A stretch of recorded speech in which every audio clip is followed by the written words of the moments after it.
একজন সৈনিক ফেরত আসুক আর নাসুক, ছেলের জন্য গিফট অবশ্যই আসবে। বাবা, আবার যখন তুমি ছুটিতে আসবে ঠিক আমার জন্য কিন্তু একটা আইফোন নিয়ে আসবে।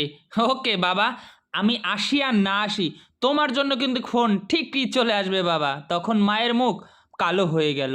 তখন মা তাকে জয় ফোঁটা দিয়ে দিল, কারণ সে বুঝতে পারে একজন দেশপ্রেমিক সৈনিক কতটা ঝুঁকিতে থাকে। তাই তাকে ভালোবেসে বরণ করে দিচ্ছে, যেন তার সব অমঙ্গল দূর হয়ে যায়।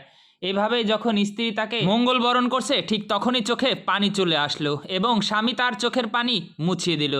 আসি এই বলে স্বামী যাচ্ছে, আর তখন সে নিচের দিকেও নেমে আসতেছে।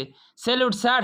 তখন তারা যাচ্ছে, জুনিয়র অফিসার ব্যাগ নিয়ে যাচ্ছে আর পিছন ফিরে সেই সৈনিক তাকাচ্ছে, যেন স্ত্রীকে বিদায় দিতে মন চাইছে না, তাই শেষবারের মতন তার কপালে চুমু খেয়ে বিদায় দিচ্ছে।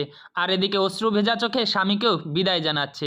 কিছুদিন পর যখন চা খেচ্ছে তখনই ছেলে এসে রিমোট দিয়ে টিভি চালালো, আর তখনই সংবাদ দেখতে পেল বর্ডারে অনেক গন্ডগোল হয়েছে।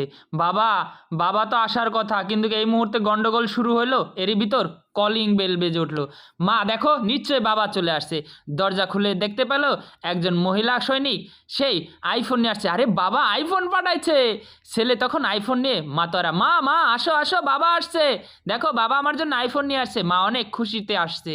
আর তখন একজন ছেলে সৈনিক তার বাবার ড্রেস নিয়ে ঢুকছে। মা দেখেই ছেলেকে ধাক্কা দিয়ে সরিয়ে সে বুঝতে পারছে আমার জীবনের সৈনিক আর পৃথিবীতে নেই। সে তার পোশাক বুকে নিয়ে রাখছে, আর তারা তাকে সেলুট জানাইলো। আর এভাবে একজন সৈনিকের স্ত্রীর জীবন ফাঁকা হয়ে যায়।